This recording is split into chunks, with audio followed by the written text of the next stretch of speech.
the tyrannical Fire Lord of the Fire Nation stepped through a torn veil between realities, his amber eyes widening at the sight of an alien skyline. The scorching aura around his body crackled with embers as he hovered above the unfamiliar cityscape of New York. Ozai's mere presence warped the air with heat, igniting the very oxygen in gentle wisps that danced like fireflies around him. Civilians on the streets below stopped and shielded their faces from a sudden blast of hot wind. Glass windows cracked from the rapid temperature spike. A few nearby car alarms blared frantically, then fell silent as their circuits fried under the intense heat radiating from this stranger.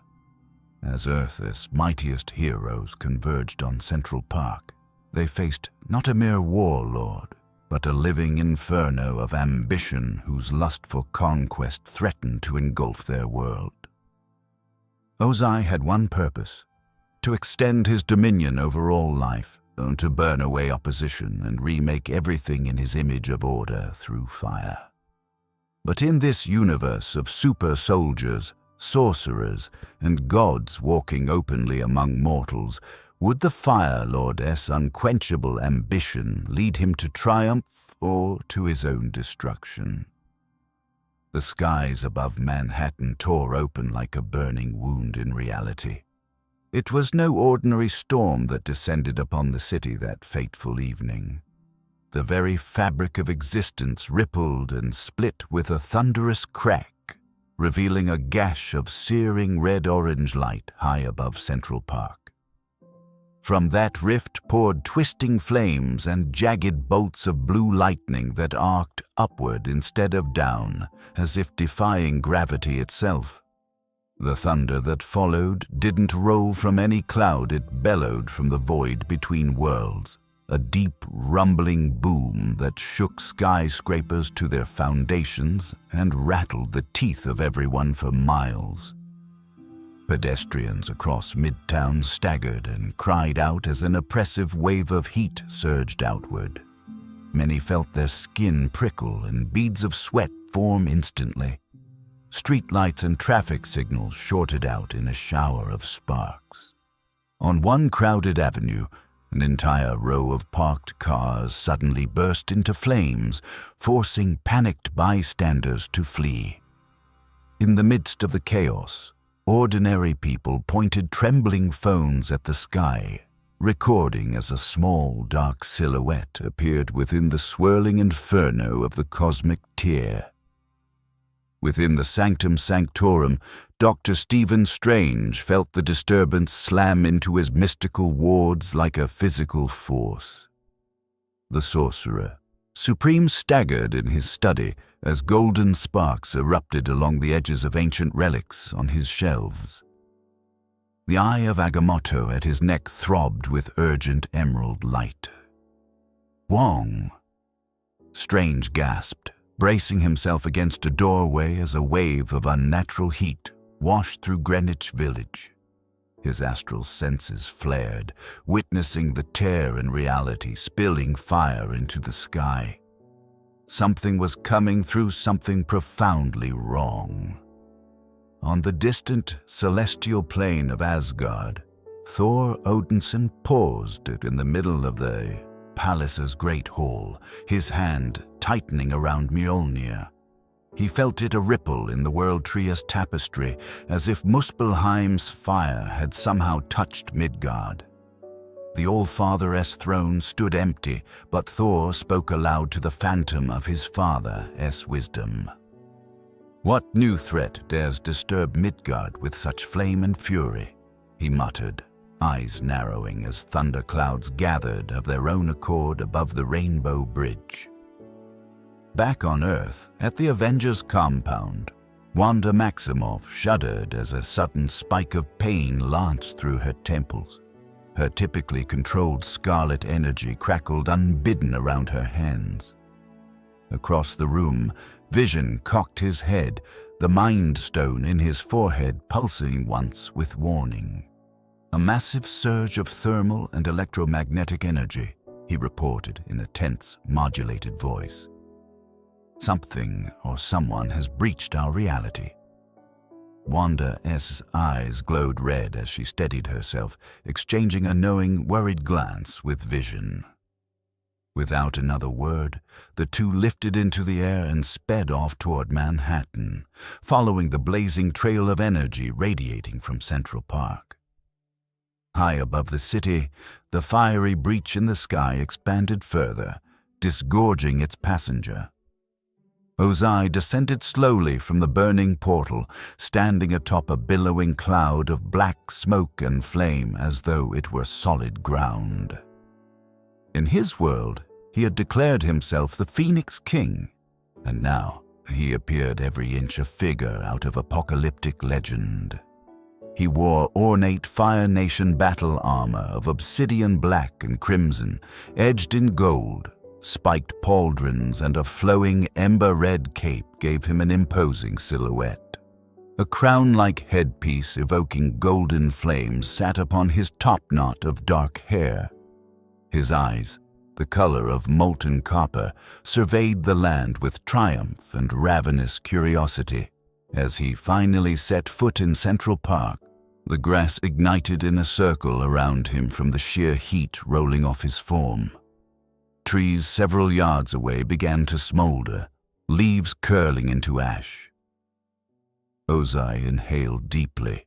The air of this world was rich in unfamiliar scents and laden with boundless energy, yet it lacked the comforting red tint of Sozin's comet that had empowered him moments ago. He scowled to himself, sensing that the incredible comet-enhanced power coursing through his veins was already waning under this alien sky. Even so, he remained more than powerful enough to reduce this strange city to cinders, and he fully intended to do so. In that moment, Ozai's thoughts flashed to his own world. Mere minutes ago, he had been on the cusp of absolute victory, the Avatar beaten down before him under the blood-red glare of Sozin's comet, when fate inexplicably wrenched him away into this alien reality. To be denied his final triumph was infuriating. If this strange new world had delivered him a chance at conquest, then so be it. He would claim it utterly and finish what destiny had started. Nearby, a news helicopter circled cautiously above the skyline, its camera capturing the surreal scene of a lone armored man amidst an inferno in Central Park. Even seasoned reporters could scarcely believe their eyes at the figure who commanded flames as easily as others breathed. People nearby screamed and ran as the flame spread outward in a widening ring. A few bold or foolish onlookers lingered, phones held aloft to record video of the armored man now striding across the charred lawn as small fires sprang up in his wake. Ozai barely noticed them. He was busy gauging this world's response. Where were its defenders, its armies? Did it have an avatar or any who could challenge him? His lip curled in disdain at the thought. In his own universe, no one had been his equal save for the Avatar, and Ozai had been on the cusp of destroying that last obstacle when fate deposited him here. Perhaps this was Providence, a new world to conquer, delivered into his hands. Far above, the SHIELD helicarrier S instruments went wild. In the command center, Nick Fury watched a thermal imaging display bloom with a bright red-orange blotch over Central Park. "What the hell?" he muttered, one hand adjusting his eye patch as if to focus better. The readings were off the charts: local temperature spikes, electromagnetic disturbances, even radiation levels spiking strangely. Fury stabbed a finger at the nearest technician. "Get me everything we have on this phenomenon, and somebody get Stark on the line, now." In his penthouse workshop at Stark Tower, Tony Stark stood before a wall of holographic screens, all flashing red alerts. Through the floor-to-ceiling window, he could already see the flicker of flames lighting up the distant park. He didn't need FRIDAY to tell him something was very wrong, but the AI chimed in anyway. Tony, multiple emergency calls reporting an explosion or fire in Central Park. Thermal imaging shows temperatures exceeding 1200 degrees and rising. Tony raised an eyebrow as he stepped onto the circular platform where his newest Iron Man armor stood ready. That is hotter than a blast furnace. What am I looking at here? Friday? Spontaneous volcano. Some kind of Stark Industries experiment I forgot about? He tried to keep his tone light, but his jaw tightened with concern. Unknown, boss. FRIDAY. Y replied in her calm brogue. Energy signatures are unlike any known weapons or incidents. It appears anomalous, possibly extra-dimensional in origin. Extra-dimensional. Tony's heart quickened the last time he dealt with something from another dimension. An alien army had rained down on New York. He wasn't about to let that happen again. All right, looks like we've got another uninvited guest. With a practiced motion, he slid his hands into the gauntlets as the Mark L nanotech armor flowed over his body in a wave of red and gold. The faceplate snapped into place and Tony's HUD lit up. Friday, alert the team. I am heading out now.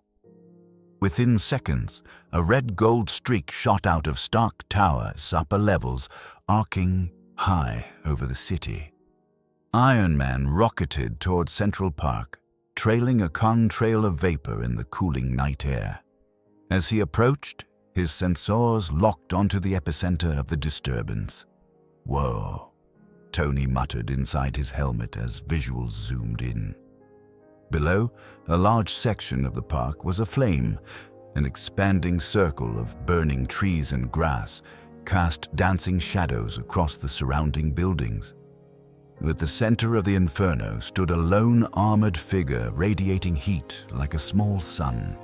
Thermal overlays pegged the man's surface temperature at inhuman levels, and he wasn't just standing, he was moving, striding with purpose.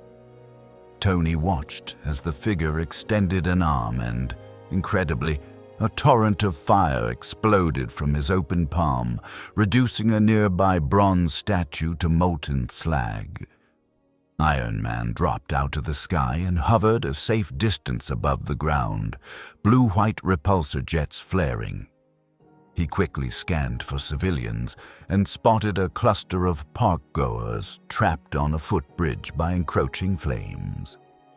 A quick command launched a trio of mini-missiles from his shoulder. They streaked down to the ground around the civilians, exploding into expanding foam that instantly smothered the nearest fires and cleared an escape path. Those people would be all right for the moment. Now Tony turned his full attention to the apparent source of this chaos. Hey, hot topic. Iron Man's external speakers blared as he slowly circled the stranger from above. Nice light show you've got going. Mind telling me what you're doing in my city's park? We usually close at sunset. His tone was breezy, but behind it he was all business. Scanners analyzing the unknown man's armor and physiology for any clue of weakness. The readings were bizarre. The man's body temperature was higher than any human should survive. Yet there he stood. And those flames obeyed his gestures almost like how Wanda manipulated energy. Was this guy a mutant? An inhuman? Tony's mind raced. Ozai looked up, finally noticing the red and gold armored figure hovering overhead. Through the haze of heat, Iron Man's suit gleamed like some mechanized knight. At the sound of Tony's amplified voice, Ozai's eyes narrowed. Though he did not recognize the language at first, the mocking tone was clear enough. This metal-clad being dared address him so casually, even derisively. Ozai sneered. Perhaps this was one of this world's defenders come to challenge him, the first of many. So be it. Iron Man switched to a loudspeaker translation matrix on the fly, cycling through languages. I repeat, big guy, identify yourself and drop the fireworks, or I'll have to extinguish them for you. Tony hoped the universal translator might land on something the stranger understood. To his surprise, on the second pass, an old dialect of Earth Kingdom tongue drawn from alternate reality records.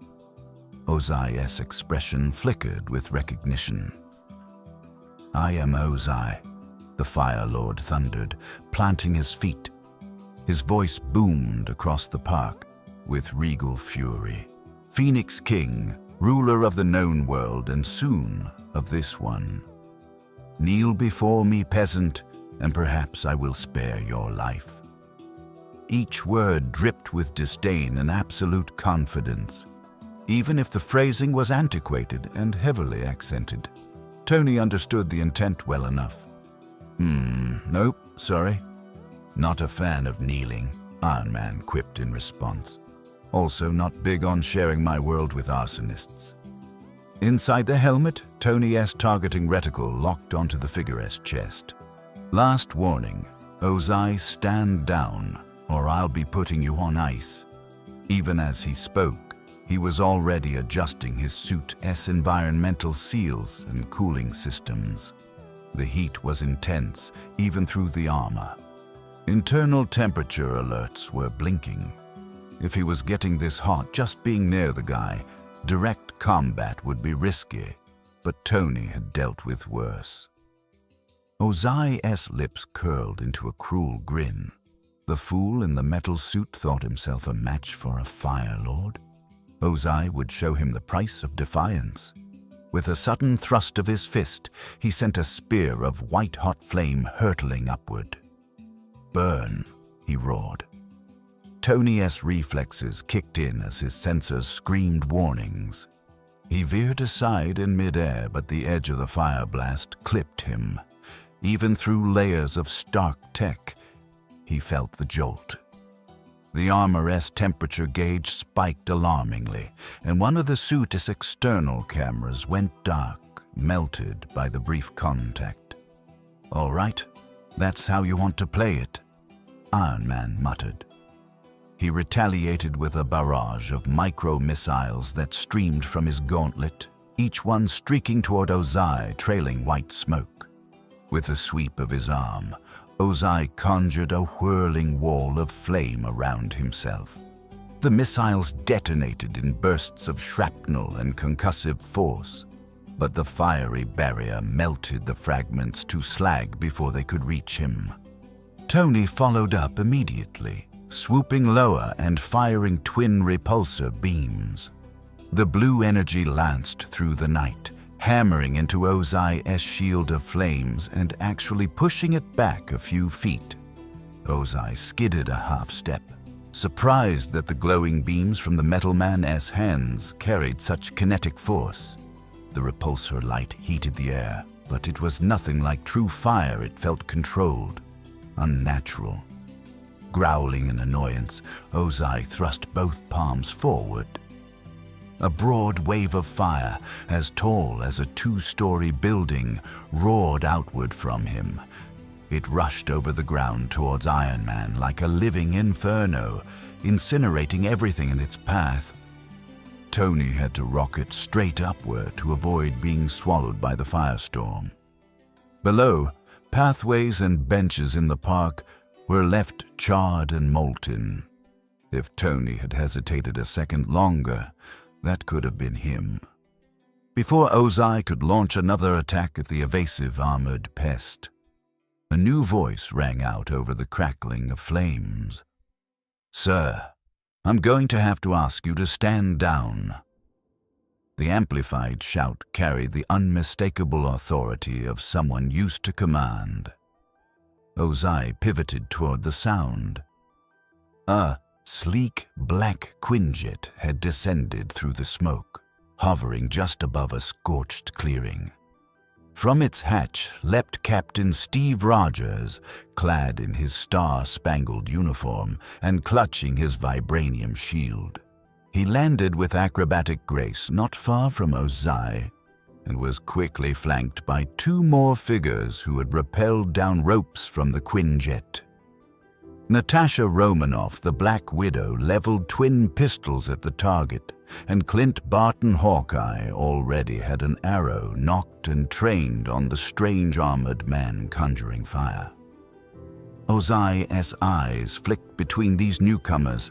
Their attire and arrival spoke of a coordinated force, perhaps this world's elite warriors.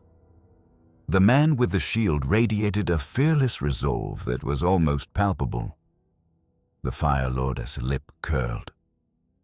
Another leader come to grovel, or to challenge me, Ozai called out. It makes no difference. All who oppose me will be ashes. Captain America's stance was defensive as he measured the extent of the destruction around them. In the glow of burning trees, Steve's face was set in grim determination. "We don't want to fight you," he said firmly, voice steady. "But we will if we have to. Leave peacefully now, and no one else needs to get hurt." Black Widow and Hawkeye kept their distance, circling slightly to divide Ozai's attention. Both noticed how even standing near this man was like being next to an open blast furnace. Sweat dripped down Clint's brow, and Natasha could feel the hot wind trying to suck the air from her lungs. Still, they held their weapons steady, waiting for any sign from Steve. Ozai threw back his head and laughed a harsh, disdainful sound. "You dare speak of peace to me? I am the Flame Imperial, the supreme ruler of my world. This land's pathetic defenders will submit or burn." With that, he slammed his foot down. In a flash, a stream of fire shot forward along the ground, a concentrated blaze racing straight at Captain America. Steve was ready. He raised his shield, planting his boots. The torrent of fire crashed against the vibranium disc, parting around its edges in a wash of sparks. Though the heat was tremendous and Steve's uniform smoldered at the edges, the shield held, its mystical metal deflecting even the roaring flames. Seeing the captain withstand his fire, Ozai snarled and fed more power into the continuous blast, the flames intensifying from orange to blinding white. Captain America gritted his teeth behind the shield as the ground under his feet blackened and cracked.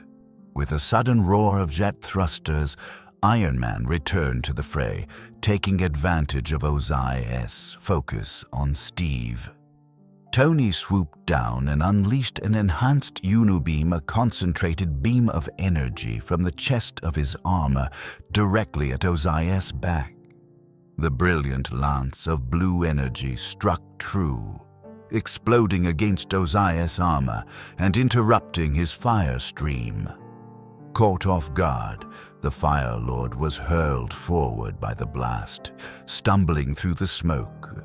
The backside of his ornator cuirass was blackened and dented, metal scorched but not penetrated. Ozai whirled, eyes blazing more fiercely than the fires around him, and sent a crackling bolt of lightning hurtling upward at Iron Man in retaliation. Tony barely managed to deploy flares in time. The lightning bolt struck the cluster of decoys, detonating them in midair with an ear-splitting boom and a strobe of light.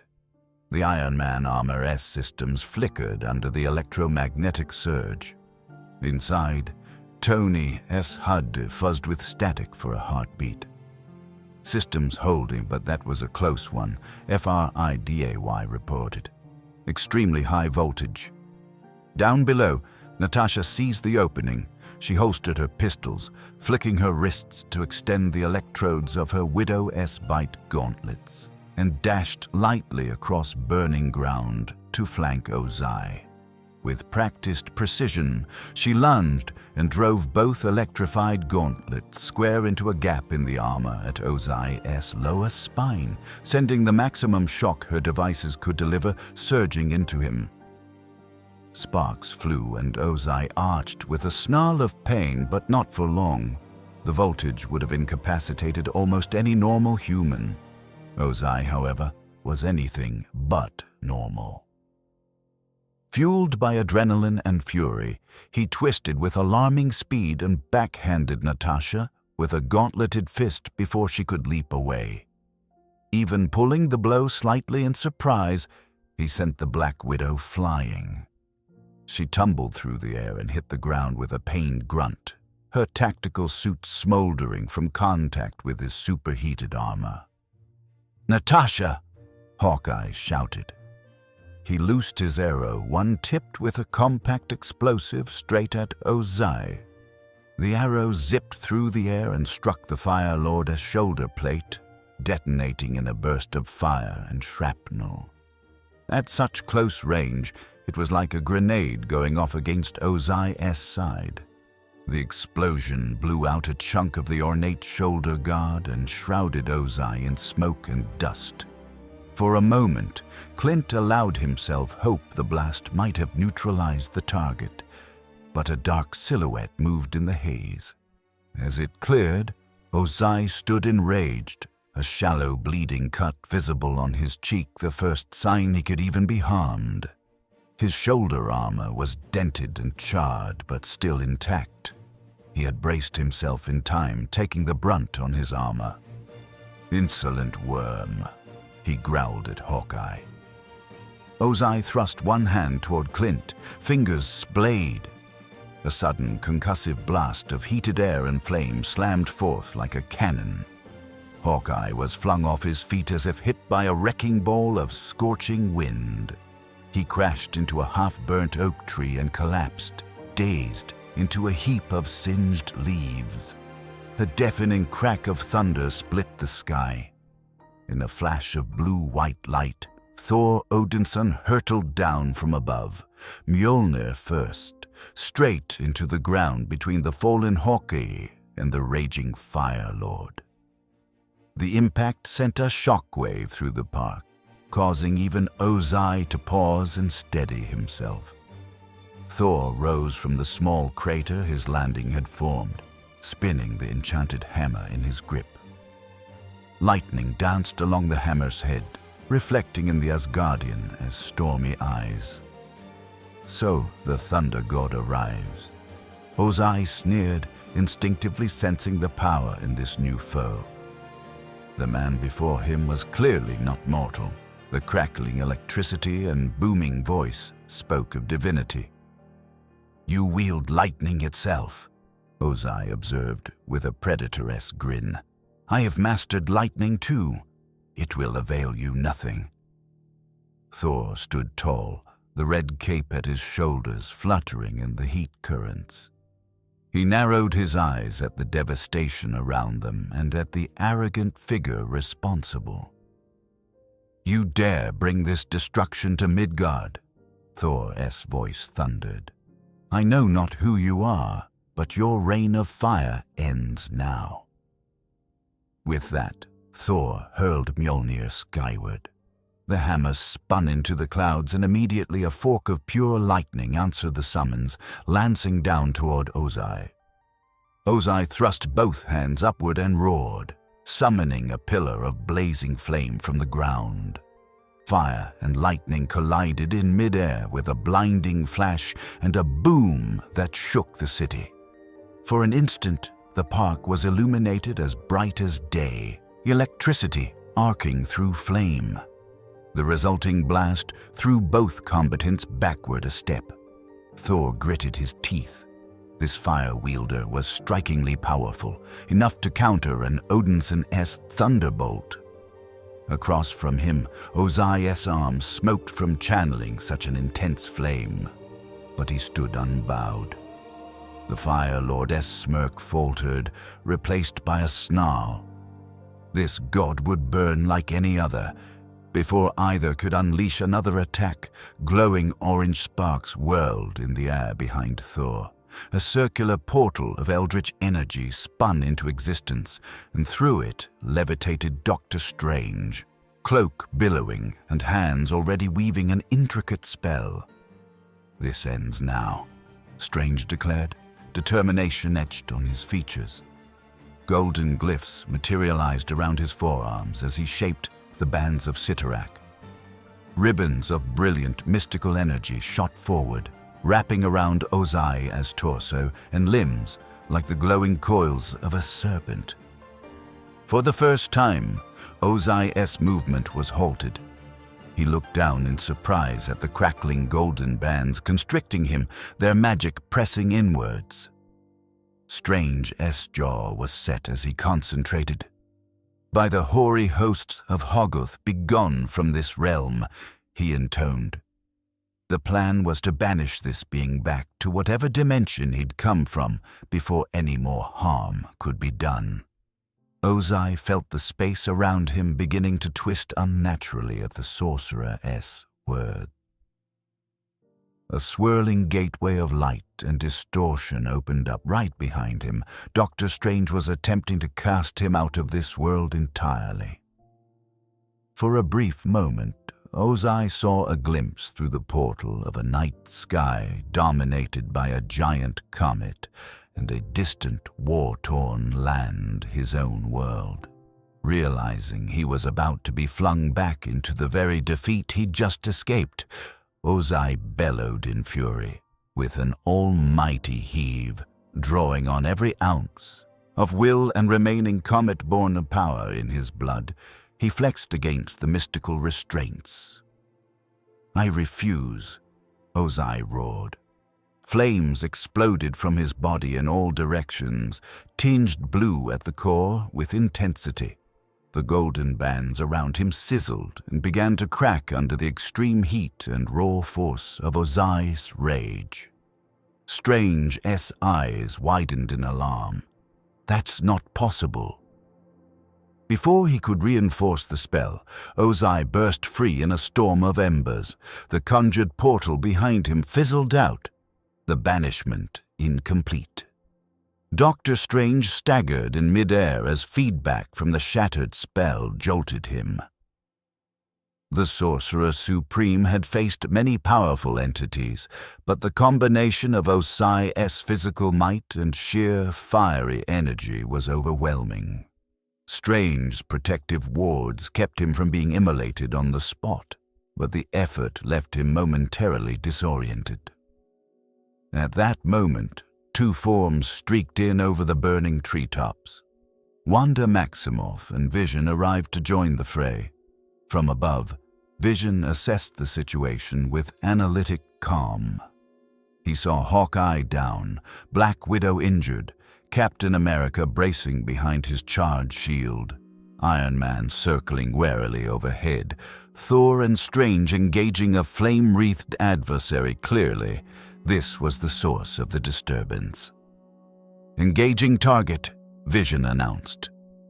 Wanda landed beside Captain America, reaching out with her scarlet-tinged hands to help him to his feet.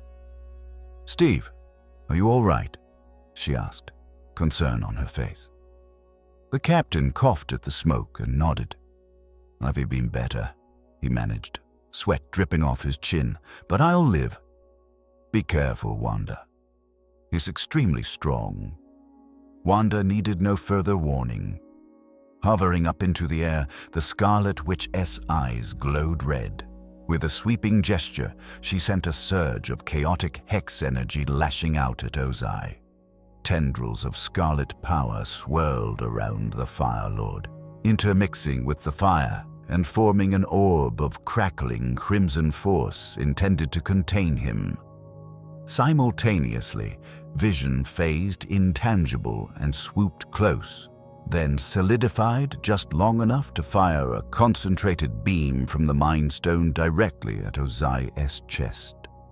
Caught between Wanda's binding hex and Vision's yellow laser, Ozai let out a snarl of pain. The Mind Stone beam bored into his chest plate, heating the metal-red heart and staggering him. Wanda's crimson energy, meanwhile, coiled around his arms like ethereal chains, trying to hold him in place. For a moment, it seemed the combined might of science and sorcery might subdue the Fire Lord. Ozai dropped to one knee under the assault, teeth clenched. The world around him narrowed to blinding pain at his chest and the constricting pressure of scarlet magic squeezing his limbs. This would not be his end. He refused to be humbled by these lesser beings. Drawing upon the fierce determination that had carried him through a 100-year war, Ozai summoned the deepest reserves of his fire-bending. Within his core, he ignited the remnant of Sazan's Comet's energy that still lingered in his blood.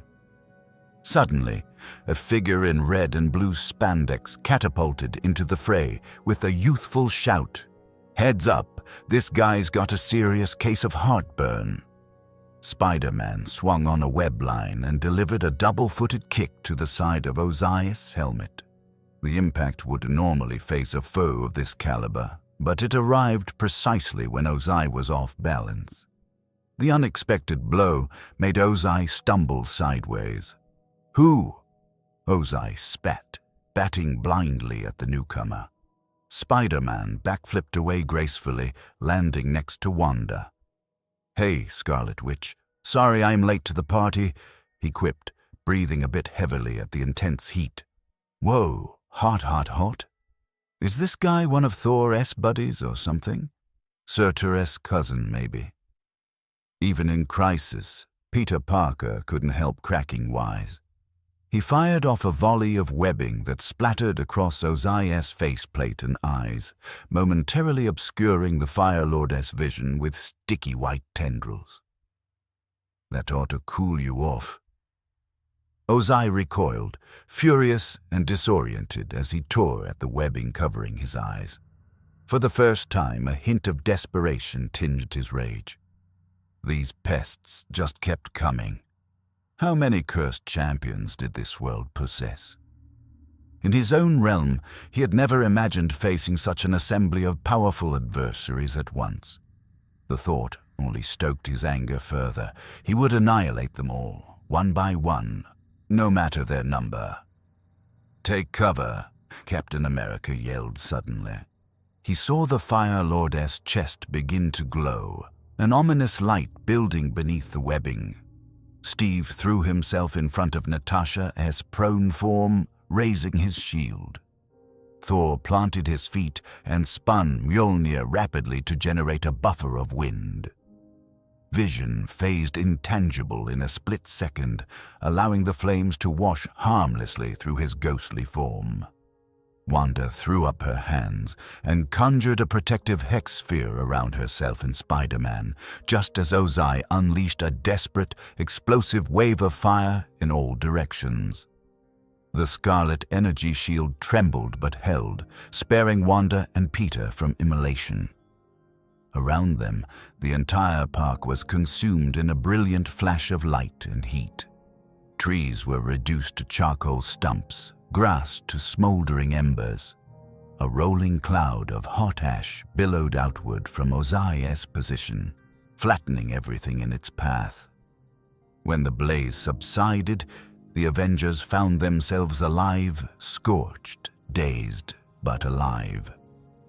Strange's quick shield and Wanda's barrier had saved them from being burned to cinders by that blast. Coughing through the clearing smoke, the heroes looked around. Ozai was gone. High above the park, the red-orange streak of a firebender in flight shot into the night sky, arcing away to the east. "He's escaping!" Spider-Man shouted, flinging a web toward the fleeing tyrant. The strand sizzled and burned away before it could attach to Ozai's leg. Iron Man's thrusters flared as he instinctively started to pursue.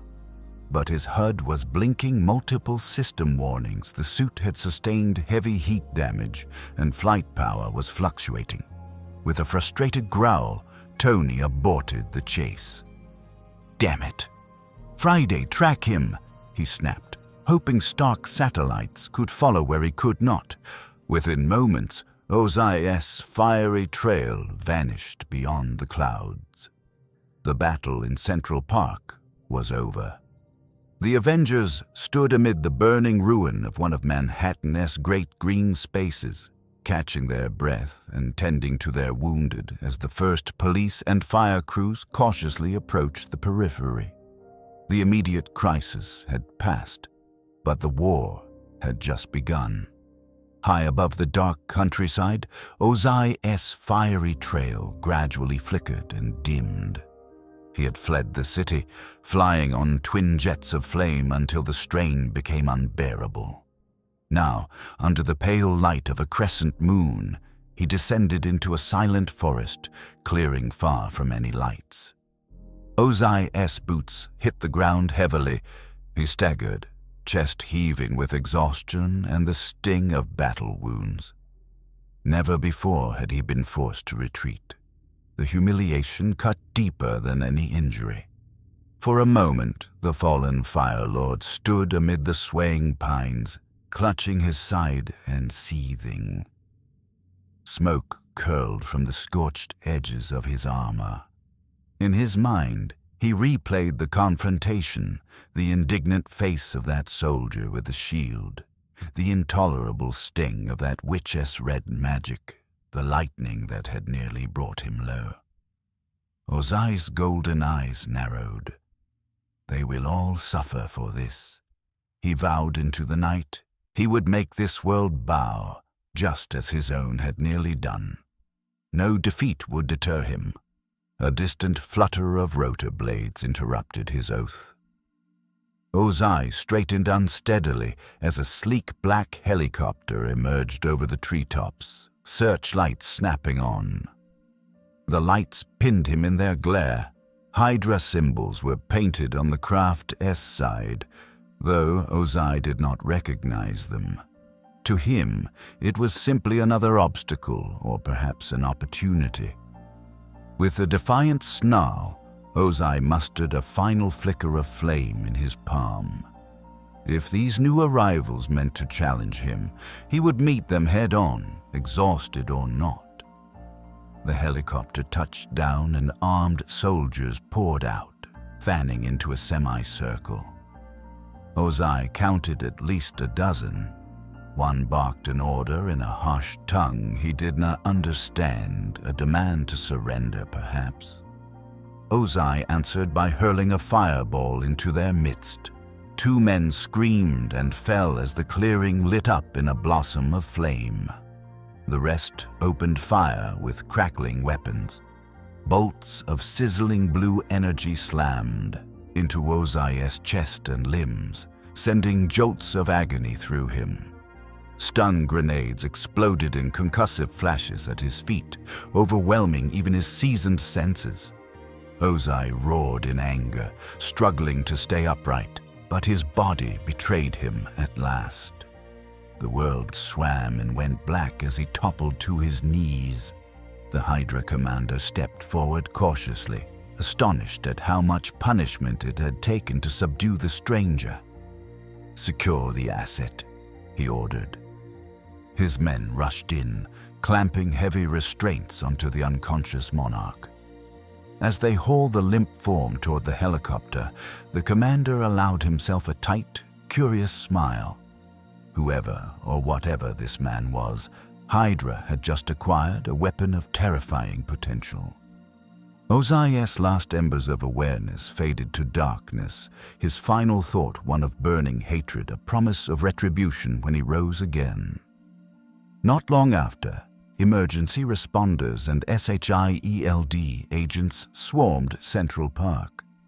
Under Nick Fury's barking orders, fire crews worked to douse the remaining flames, and paramedics assisted the injured Avengers. Within the hour, the immediate fires were under control. Amidst the smoke and charred trees, the Avengers gathered to regroup, battered but unbowed. Nick Fury arrived on the scene in a black VTOL jump jet that touched down on a strip of scorched earth. He strode out, face grim as he took in the destruction and the battered heroes. "Report," he barked without preamble. Tony Stark lifted his faceplate, wiping soot and sweat from his brow. The short version. A fire-breathing psycho in armor dropped out of a portal and gave us one hell of a fight. "He is not just a pyromaniac," Steve Rogers added. "He called himself Ozai, some kind of king or emperor from another world. Definitely had an army's worth of firepower at his command." Dr. Strange nodded, arms folded. "He is from another dimension, of that I am certain. I caught a glimpse of his origin when I tried to banish him. I saw images of a war-torn land and a comet empowering him. In his own world, he likely was on the verge of a cataclysmic victory." Strange's expression was troubled as he remembered the brief sight of a world engulfed in flame from Ozai's portal. He repeatedly talked about ruling and burning anyone who opposes him. Vision added, hovering nearby with arms crossed. "His psychology is consistent with a tyrant driven by conquest." Fury surveyed the group with his one good eye. "Well, he certainly made a mess here. Where is he now?"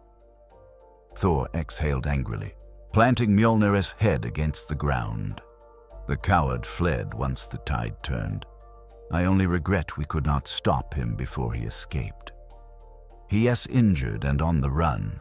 Natasha spoke up softly, one arm cradling her ribs where Ozai's backhand had hit like a truck. "We did land some hits. He bled. So he's not invulnerable. We have to find him before he regains strength," Wanda said, worry in her tone. "We've seen what he is capable of. If he decides to attack another..." City Fury nodded curtly. "Already on it." "Stark, you had Friday tracking him." Tony tapped to the side of his helmet.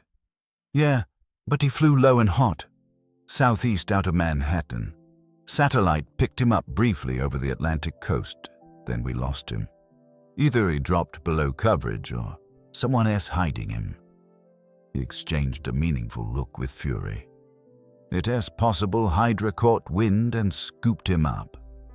At the mention of Hydra, Steve's jaw tightened. The rogue organization had infiltrated S.H.I.E.L.D. once and thrived on acquiring powerful weapons. If Hydra has him, that is worst case. They'll try to turn him into a weapon or milk him for knowledge. Bruce Banner, hovering at the edge of the group, adjusted his glasses with a frown. "Given his thermal output, I might be able to recalibrate some Stark satellites to scan for heat anomalies matching his signature," he offered quietly.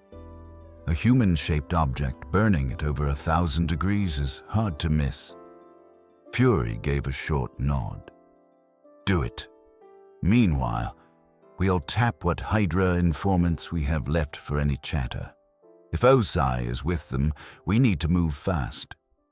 Within the hour, the Avengers reconvened in a briefing room at their upstate compound to pool their insights and coordinate a plan. A holographic map of the eastern seaboard glowed above the table as Tony manipulated it via touchscreen. Friday extrapolated his trajectory based on the last known satellite heat signature, Tony explained, highlighting a curving path. A red dotted line arced from New York toward the mid-Atlantic. He flew low and fast out of Manhattan. The trail went cold near the Appalachians in Pennsylvania. He zoomed in on a scatter of faint thermal blips.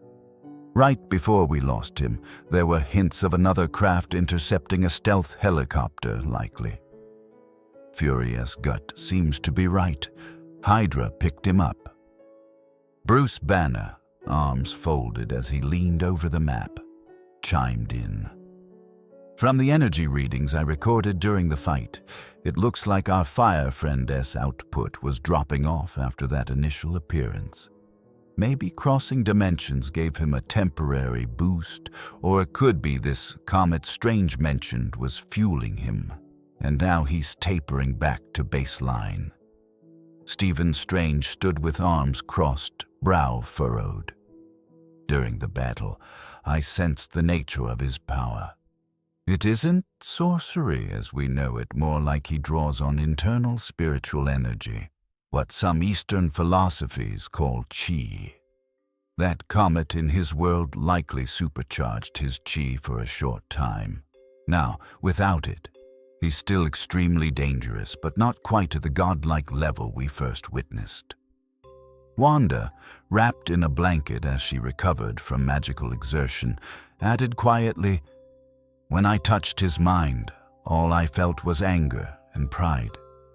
No hint of any external entity controlling him. His power is his own, and he won't stop unless we stop him." Steve Rogers nodded, absorbing each report. "So we hit him fast, before he regains any advantage. If Hydra's involved, we need leads on their location." Natasha pulled up a secondary screen showing decrypted communications. "Actually, we have something. We intercepted a coded Hydra message referencing special cargo and prepping the package at a decommissioned missile facility in the Rockies. These coordinates in Colorado," she said, pointing to a blinking dot on the hologram. "It fits Stark as trajectory analysis." Steve straightened, resolve flashing in his eyes. "Then that's where we go. Gear up, everyone. We'll approach quietly and take them by surprise. If Ozai's there, we end this on our terms." As the team dispersed to suit up and arm themselves, Steve lingered a moment, jaw set in determination. Hydra plotting to unleash mass destruction, it was a page straight out of his memories of W2. He recalled the Red Skull's plan to rain fire on cities with stolen technology, not so different from Ozai's mad design to burn the world. History was threatening to repeat itself, but not on Steve-O's watch. He quietly vowed that this time, the tyrant's ambitions would be snuffed out for good. Their approach to the target was not entirely unnoticed. As the Avengers Quinjet streaked westward under cloak, an alert pinged on Natasha's console. "We've got company," she warned from the co-pilot seat, tapping a radar display. Two blips had appeared, Hydra patrol craft scrambling from a hidden outpost ahead.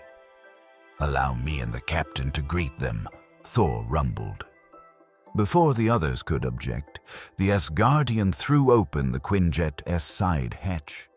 Steve Rogers secured a tether line to the cabin and stepped to the edge with Thor at his side. High above the pine-covered slopes of Colorado, a pair of stolen VTOL jets bearing Hydra insignia angled toward the Quinjet's position. Thor leapt into the sky with Mjolnir in hand, lightning already crackling around him. Captain America, ever resourceful, gripped the rope and swung himself up to perch atop the cloaked Quinjet's fuselage, shield ready. The first Hydra jet opened fire, its wing-mounted cannons spitting tracer rounds through the dusk. Thor barreled straight into the hail of bullets, spinning his hammer to deflect the projectiles in bursts of sparks. With a mighty swing, he sent a bolt of lightning spearing through the lead jet's fuselage. The craft exploded in a fireball, debris raining down on a distant mountainside. The second jet banked hard to avoid the blast. Its pilot didn't have time to react to a sudden metallic thunk on his canopy. Captain America had leaped from the Quinjet and landed on the Hydra jet's nose. The pilot's astonished eyes met Steve's steely gaze through the glass an instant before Cap drove his vibranium shield down.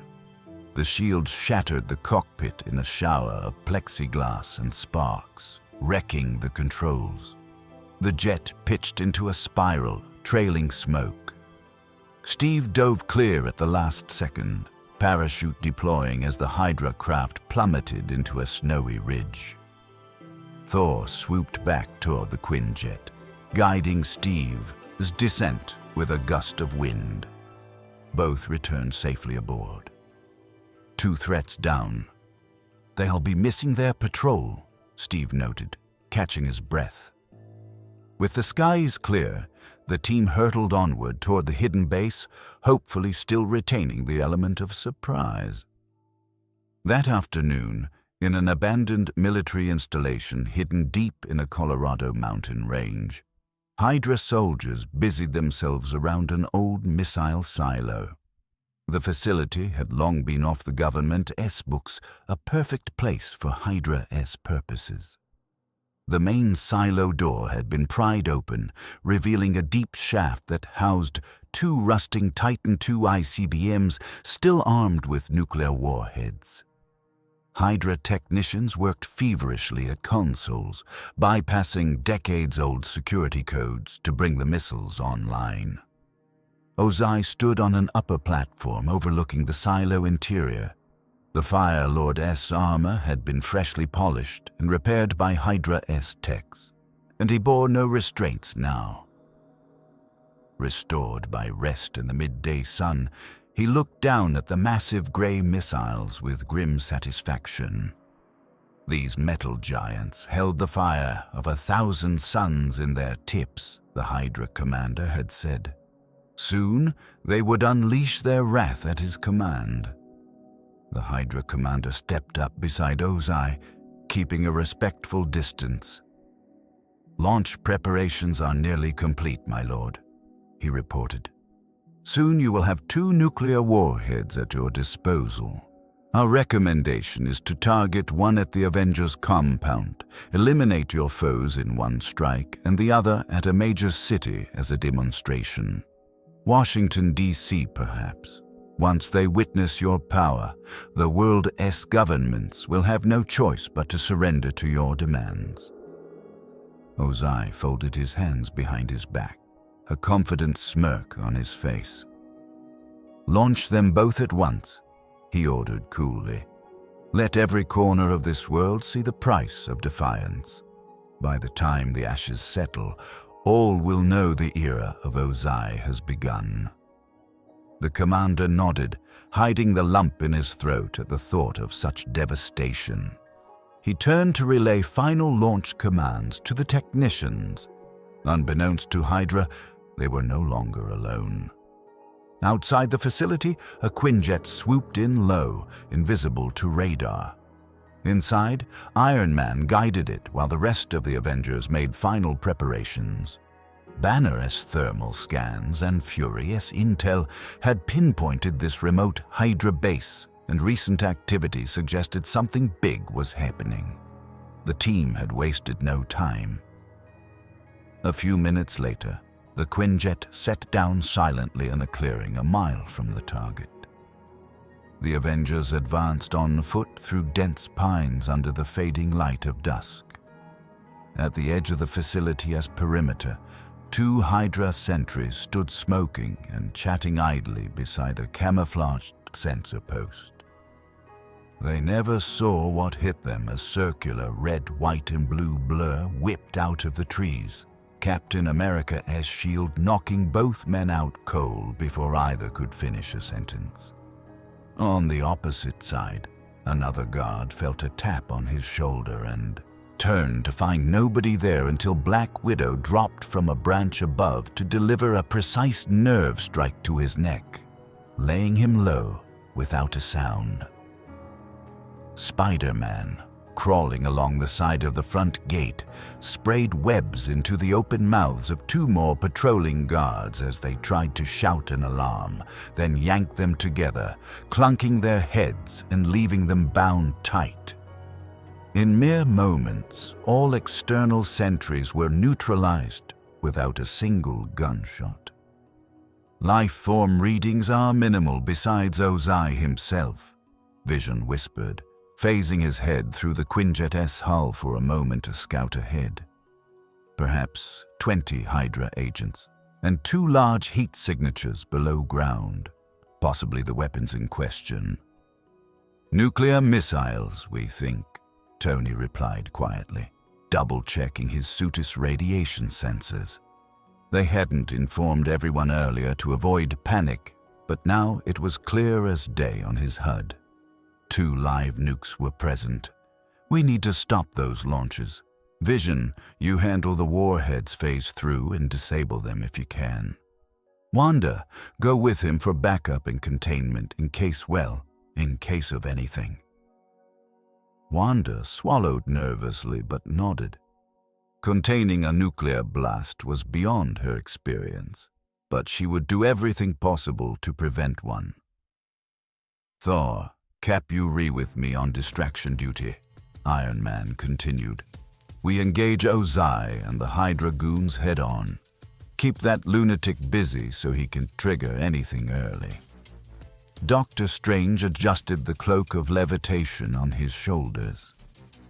I'll assist Vision with wards around the missiles and be ready to contain Ozai if an opportunity arises. Black Widow, bruised but field-ready, chambered a fresh magazine in her pistol. I'll handle crowd control on any Hydra trying to flank us. Hawkeye-S still in the infirmary, but I can cover it, she said, offering a tight grin to mask her own nerves at the thought of facing that fire again. Captain America looked each teammate in the eye. We all know what's at stake. Let S move. Moments later, Hydra S interior alarms blared as the Avengers breached the main blast doors and flooded into the facility. The team had taken out the perimeter guards swiftly and silently, and now they burst into the missile control chamber like an unstoppable force. An alarm klaxon whooped through the silo complex.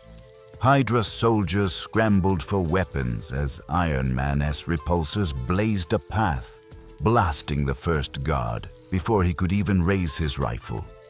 Thor charged in beside him, hurling Mjolnir in a spinning arc that knocked an entire line of armed thugs off their feet. Captain America-S shield ricocheted off a wall, clocking 2 more Hydra operatives who had been ducking for cover. The firefight was brief and one-sided. Black Widow disarmed a panicked technician with a sharp kick, then swept his legs out from under him. Another Hydra agent tried to draw a bead on Captain America, but a red-gloved hand tapped his shoulder. He turned just in time to see Spider-Man hanging upside down from a rafter. The web slinger shot a glob of webbing that enveloped the thug-s face. "Sorry, no time for 8-hour villain work days," quipped Peter as the man flailed blindly. One desperate Hydra officer sprinted to an armored turret bolted to a balcony railing and swung its multi-barreled cannon toward the intruders. A hail of large-caliber rounds tore through computer consoles and concrete, forcing the Avengers to momentarily duck for cover as sparks and debris flew. "Enough of that," Tony growled. Before the turret could acquire further targets, a burst of red energy streaked upward. Wanda, eyes aglow, ripped the entire mounted gun from its moorings with a telekinetic wrench. The Hydra gunner yelped as his heavy weapon was crumpled like tinfoil and tossed aside. The Avengers surged forward again, pressing the attack. In less than a minute, the Hydra presence on the upper level was neutralized, groaning agents strewn across concrete floors. Up on the platform by the open silo, Ozai finally stepped forward into view, livid at how quickly his supposed allies had folded. Flames flickered to life along his forearms. "Traitors and fools, is there no end to you?" He spat, directing his fury at the Hydra commander who cowered behind a console. Ozai had anticipated an eventual betrayal from Hydra, but not so soon, and not in the form of the Avengers, arriving at the worst possible moment. With an angry thrust of his fist, Ozai sent a jet of flame at the nearest cluster of heroes, Thor and Steve. "You will not interfere," he shouted. Thor leapt in front of Steve, twirling Mjolnir to disperse the incoming flames. The fire washed over the Asgardian, singing the edges of his red cape, but leaving him otherwise unharmed. Thor's lips pulled back in a fierce grin. "Round 2, I presume." Without further banter, he launched himself at Ozai, hammer first. Ozai answered with fire.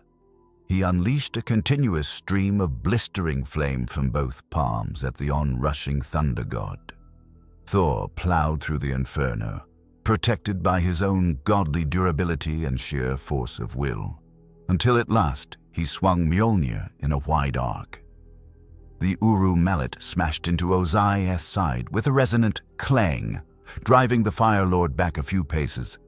Captain America and Iron Man advanced side by side below the platform.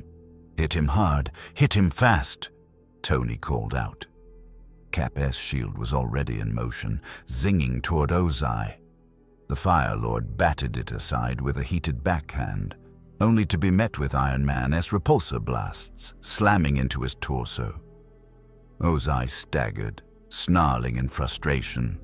From his peripheral vision, Ozai saw Wanda and Vision swooping toward the open silo to fulfill their task. He would not allow it. With a sweeping kick, he sent an arc of flame surging toward them. Vision darted out of the way, intangibly phasing through a wall, while Wanda conjured a hex shield that deflected the brunt. But the distraction served Ozai's aim. He turned and dashed toward the silo's inner ledge, intent on reaching the missiles. "Don't let him near those warheads," Steve shouted. Before Ozai could get far, Thor landed in front of him with a crash, blocking his path. The Odinson wreathed himself in crackling electricity and swung again, forcing Ozai to defend rather than pursue his objective. The Fire Lord caught the hammer's haft in his gauntleted hand, fire and lightning spitting and hissing inches from each other as the two struggled in a contest of raw strength. Meanwhile, Tony rocketed upward to intercept Ozai from above, firing pulse after pulse of repulsor energy that splashed against the Fire Lord's armor and kept him off balance. Spider-Man swung along the periphery, yanking away weapons from any Hydra stragglers who tried to join the fray. Natasha took cover and provided overwatch, picking off a few braver Hydra agents with well-placed stun rounds from the shadows. Down in the depths of the silo, Vision phased through layers of concrete and steel to reach the missiles.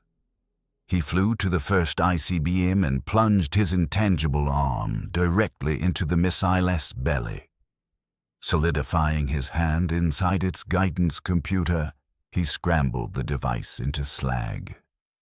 Moving methodically, Vision then phased deeper into the rocket and carefully extracted the warhead's fissionable core. Within moments, he floated back up, holding crucial components in his intangible hands, the nuclear payload now rendered inert. "First warhead disarmed," he reported calmly, his yellow cape fluttering in the heat of the silo. On the second missile, Hydra's frantic technicians had managed a manual launch despite Tony's earlier interference. "Launch sequence initiated," droned a mechanical voice as red warning lights strobed. A dying Hydra tech, slumped over the secondary control station, had triggered a final override. The Titan II's engines ignited, and the massive missile shuddered as it began to rise from its silo. Strange, hovering at the top of the silo, saw the rocket beginning to lift and realized they had seconds at most.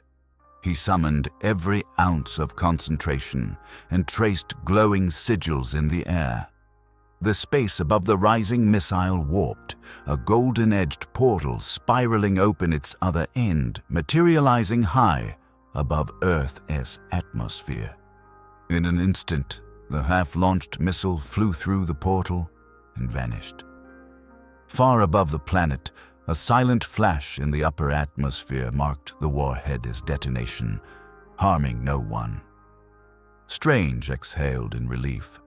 The danger from the second nuke had passed. Back on the platform, Ozai struggled furiously against the all-out assault. Thor hammered at him from close quarters. Iron Man strafed him with repulsor beams from above, and Captain America charged in as well, delivering a crushing shield bash to Ozai's midsection the moment an opening presented itself. Ozai doubled over with a gasp. Even his armor couldn't fully dampen a vibranium strike. For the first time, fear flickered in his eyes. The metal catwalk under Ozai's feet had begun to soften and glow from the prolonged heat, rivets popping. Overhead, fluorescent lights burst in showers of sparks. The very walls of the silo bore black scorch marks as the air turned smoky and acrid. It felt as though the entire complex might burn down around them. Wanda soared over the fray and extended her arms. Scarlet ribbons of energy swirled forth, wrapping around Ozai once more.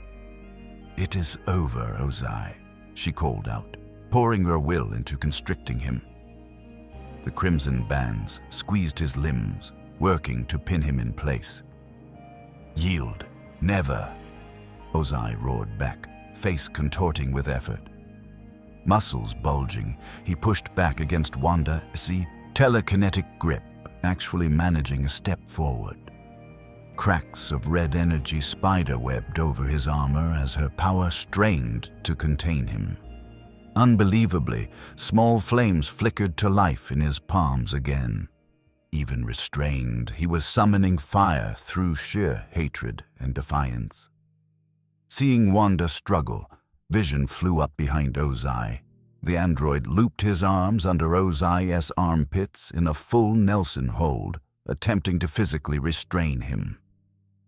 "Now," Vision said, grappling the Fire Lord with all of his considerable synthetic strength. Captain America, having retrieved his shield, sprinted up a stairwell to the platform to join the confrontation. Black Widow emerged from cover and trained her pistol on Ozai's head, though she held her fire, knowing bullets would do little except perhaps distract. Thor raised Mjolnir to strike again if needed, lightning still dancing along its surface. At a nod from Strange, Thor suddenly stepped back and lifted his hammer to the heavens visible through the silo's open roof. Dark clouds, called by the god of thunder, swirled above once more. "Everyone clear," Thor commanded. In an instant, vision phased and dropped through the floor.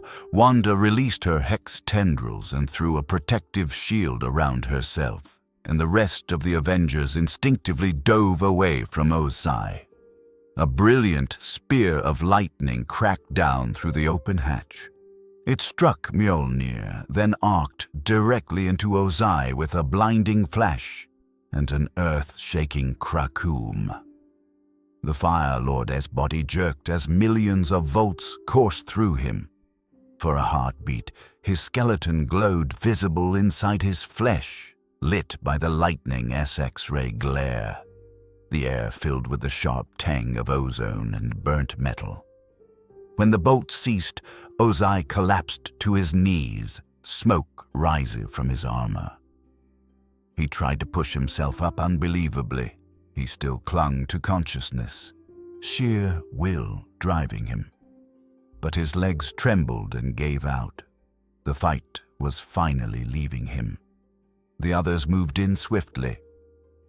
Before Ozai could recover, Dr. Strange landed in front of him, completing a complex spell with a series of spinning hand motions.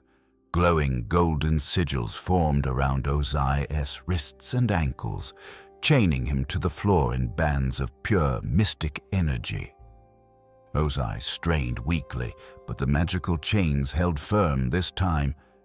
He had no strength left to break them. His flames sputtered out as he gasped for breath, kneeling in defeat.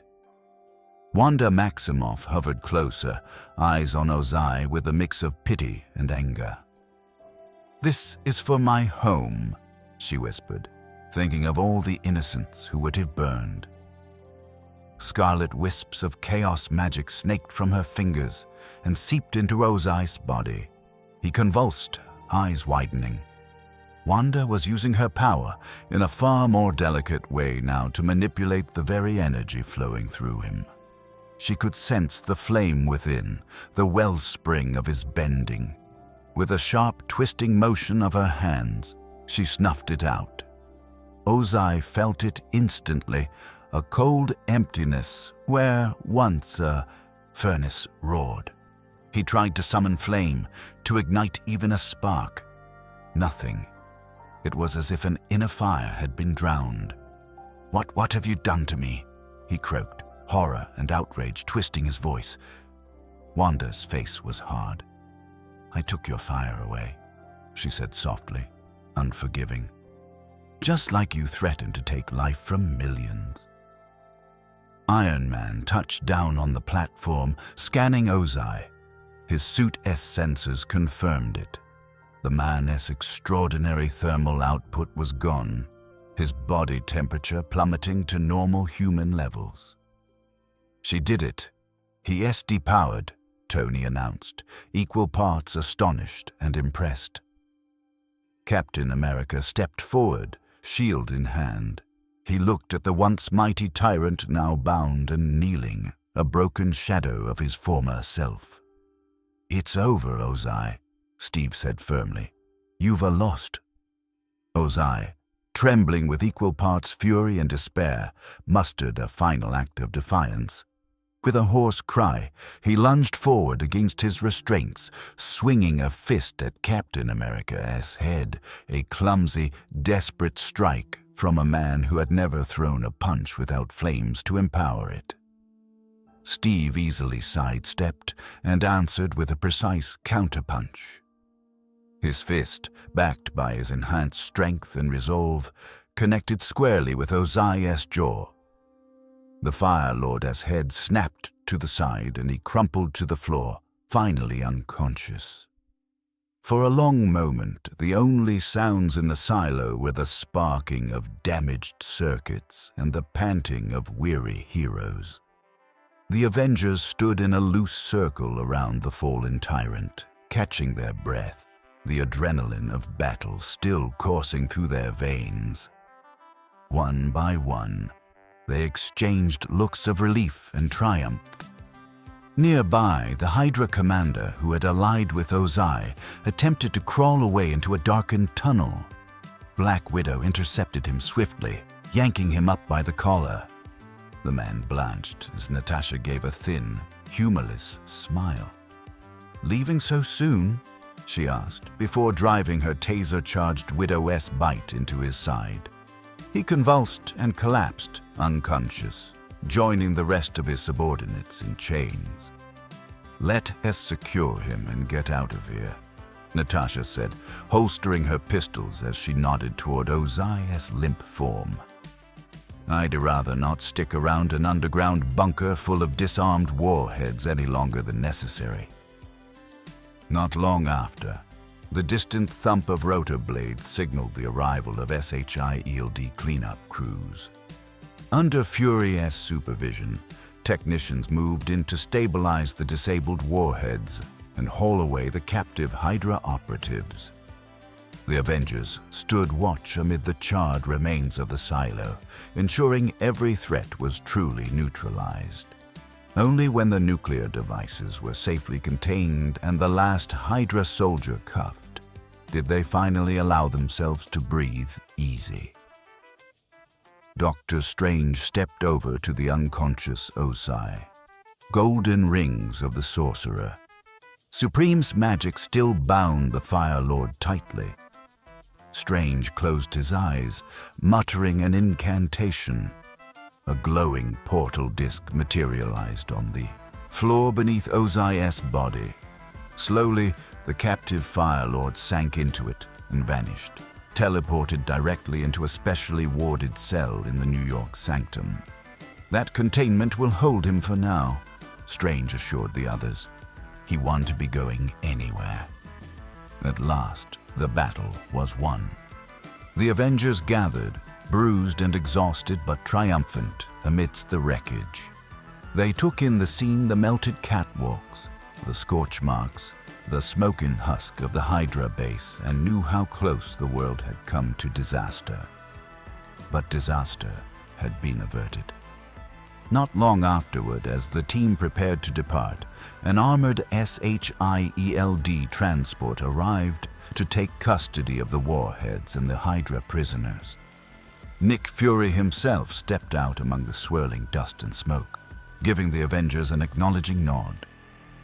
"Job well done," he said simply. Coming from Fury, it was high praise. With Ozai safely contained and the nuclear threat nullified, the Avengers finally began to relax. Tony popped open his helmet and drew a long breath of cool evening air. Steve rolled his shoulders, feeling the weight of fatigue now that the adrenaline had ebbed. Natasha checked on Clint via comms. He was awake back at the compound medical bay and already cracking jokes about missing all the fun.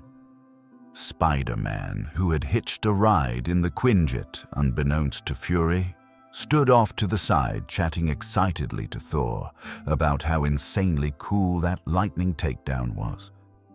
Before leaving the devastated Hydra base, Vision and Wanda took a moment together amid the quiet. Vision offered Wanda a gentle, proud smile. "Your actions saved countless lives," he said softly. Wanda managed a tired smile in return and leaned against his shoulder. "I am just glad it is over," she sighed. The Avengers soon boarded their Quinjet, taking off into the twilit sky for home. Down below, a mountain bunker lay in ruins and a villainous plot lay in ashes. Days later, in a secure chamber deep within Doctor Strange's sanctum sanctorum, Ozai sat in smoldering silence. The walls of the cell were etched with containment runes, dampening any spark of elemental power. Not that he had any left. Wanda's curse had ensured that. The fallen Fire Lord was now just a man, stripped of the flames that had made him feared. Ozai glared at his captors with undiminished hate through the shimmering magical barrier that formed the cell door. Outside stood Nick Fury and Captain America, watching their prisoner sternly. Fury's one eye was hard. Ozai's own amber eyes burned with fury, but also desperation. "Cowards. Weaklings," Ozai snarled, pressing a hand against the invisible wall of his cage.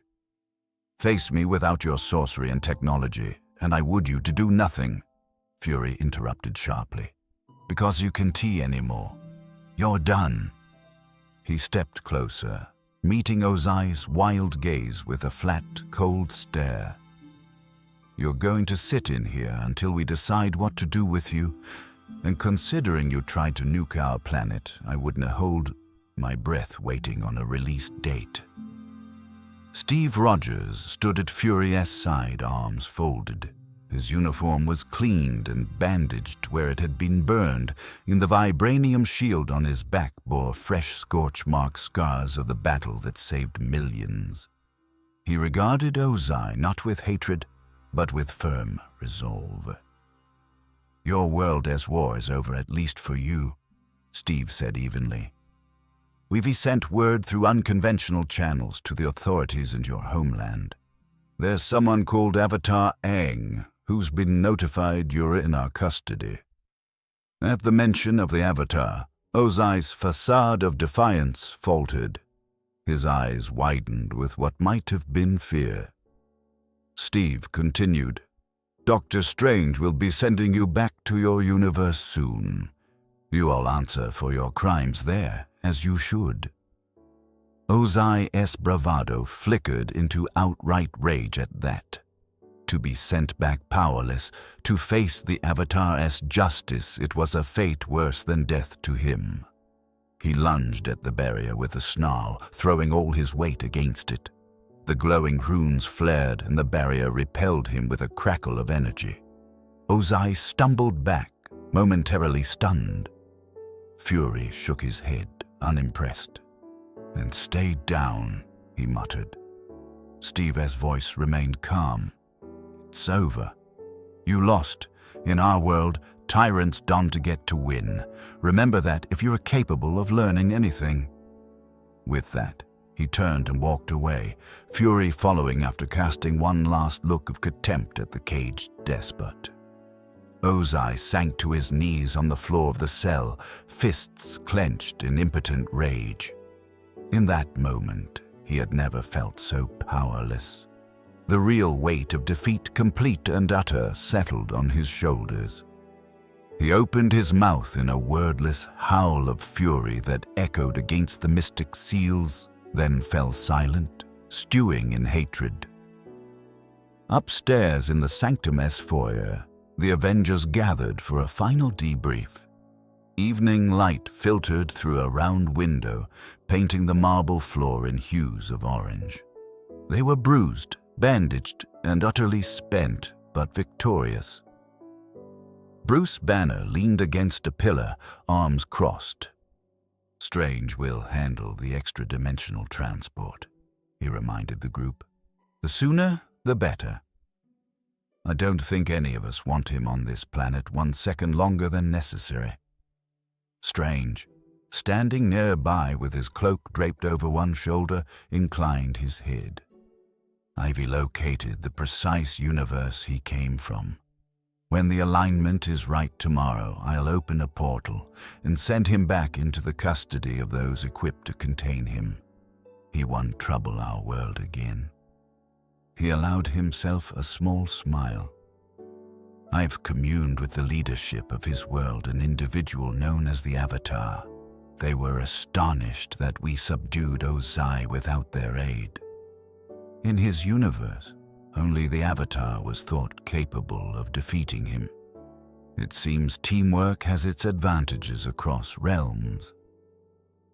Wanda sat on the bottom step of a grand staircase, nursing a mug of tea. She gave a tired chuckle. "They're probably throwing a party on that side knowing he's finally caught," she said. The nightmare of nearly unleashing a nuclear inferno still swirled in her mind, but it was dissipating now into relief. Thor rumbled approvingly, standing tall despite a bandage around one bicep. "You all fought valiantly. This Ozai was formidable in my travels. I've rarely battled a mortal with such power. Yet he fell all the same, because you fought together." Tony, arms folded, gave a wry grin. "Yeah, not bad for some weak, divided mortals, huh?" He glanced around at his teammates. "Hell of a job, everyone. I think we can safely chalk this one up in the win column." Natasha, leaning against the wall with an ice pack on her shoulder, added, "And let it be a lesson. Don't mess with Earth. You'll get a lot more than you bargained for." Vision stood by the window, hands clasped behind his back. He significantly underestimated the strength that comes from defending others rather than seeking to dominate them. The synthezoid observed quietly. A common failing of tyrants, it seems, across all realities. Steve Rogers managed a faint smile at that. He looked around at these extraordinary people he was proud to call friends. "He thought our freedom was weakness," Steve said, "but it turned out to be our greatest strength." A comfortable silence fell as they all absorbed that truth. Outside, evening had given way to a clear night. The stars were coming out. Peter Parker, sprawled on an ornate sofa with his mask off and an ice pack on his bruised head, broke the silence with a characteristically irreverent thought. So does anyone else feel like barbecue after all that, or is it just me? He looked around innocently as the others groaned or laughed. Too soon. What, I am hungry. Natasha snorted, pushing off the wall. Come on, kid. I think we've all had enough fire for a while. How about we do shawarma instead? First round S on me. She beckoned. The Avengers began filtering out of the sanctum, trading exhausted smiles and light quips as they went. The nightmare was over, and the world was safe again. Behind them, deep in the sanctum's enchanted cells, Ozai remained alone with his fury, but he would soon be delivered to his own people to face justice. This new world's guardians had no place for his cruelty. He had come to this universe believing he would conquer it, to set it ablaze and bend it to his will. Instead, he found a world ready to fight back, a world of heroes who stood unyielding against tyranny and terror. His devastating fire, which might have consumed cities, was extinguished by the courage and unity of defenders who refused to yield. Stripped of power and brought to his knees, the fallen Fire Lord learned at last that true strength in this realm came not from fear and cruelty, but from hope, cooperation, and the unwavering resolve to protect the innocent. What if Emperor Ozai came into Marvel? In the end, he met not triumph, but ultimate defeat, a fate sealed by the very ideals of freedom and heroism he sought to destroy. The mighty Fire Lord, once the scourge of his own world, was left powerless and humbled, while Earth's mightiest heroes stood victorious, a testament that even the greatest of tyrants can be toppled when good people stand together.